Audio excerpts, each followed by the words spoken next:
Do you ever get angry? Ah! Ah!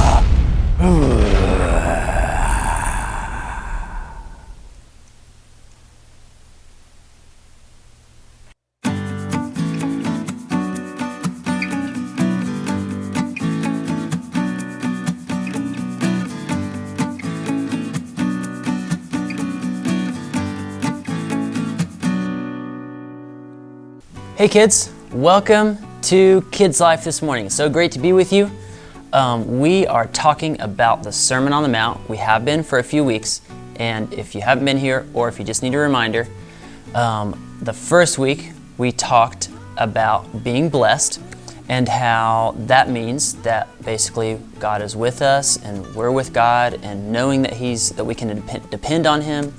And the second week, we talked about how we are called to be salty and lit, whatever, emoji that is, fire.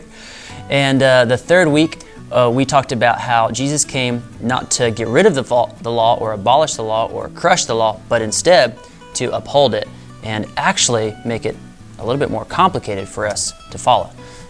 In the Old Testament, most of the first part of it is all about the laws. And if you look into it, you'll find that there are over 600 laws.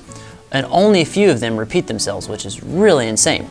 So if you lived in those days, it'd be you'd probably have to carry a book around to keep track of all the laws so you didn't get into trouble.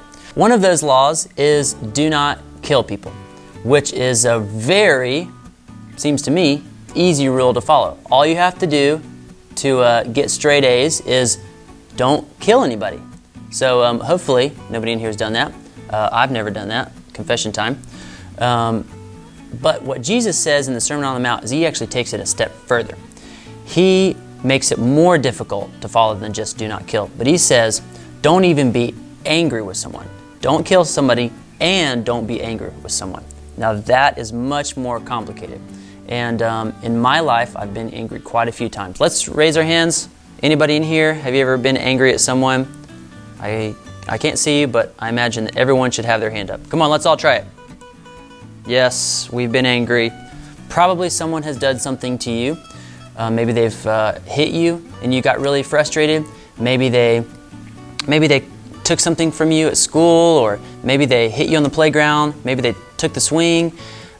Maybe they called you a mean name or said something really mean about your family. Well, all of those seem like good reasons to be frustrated or angry at someone. But this is where Jesus says what we shouldn't do. We should actually, even though it seems natural, we should learn to forgive and to ask forgiveness from the people around us in our relationships. Jesus really is serious about this. Do not be angry with people. In fact, He even says if you're frustrated or angry with somebody and you go to church or to a worship service and you still are kind of, oh man, that guy he really made me mad, or this girl really made me mad, you should actually leave the worship service, go get them, seek out reconciliation, which is like asking forgiveness and trying to get on good terms, and then go back together to the worship service. Okay, let me say this again. So Jesus is really serious about you not being angry, because He knows that being angry kills our relationships with God and with others. Being angry hurts everyone. The people that you're angry at, and also you. If somebody does something to you and you're angry, you are also being hurt by being angry. I know it's confusing a little bit, but this is what Jesus calls us to. As we follow Jesus, we have to learn to forgive and ask for forgiveness. We have to learn to not hold grudges. We have got to learn to love and not hate people. To close out for today, I just want to remind you how big the challenge is. It's not just about not killing someone, Jesus says in the Sermon on the Mount, but it's actually about not being angry or mad or anything. It's way beyond not killing someone. So, maybe you're mad at somebody today. Can you forgive them? Forgiving is just saying, I'm not going to hold this against you anymore. Maybe you need to tell them you forgive them. Maybe you need to approach them, or you might just need to do it in your heart. But as you do that, you're opening up the possibility to be friends again.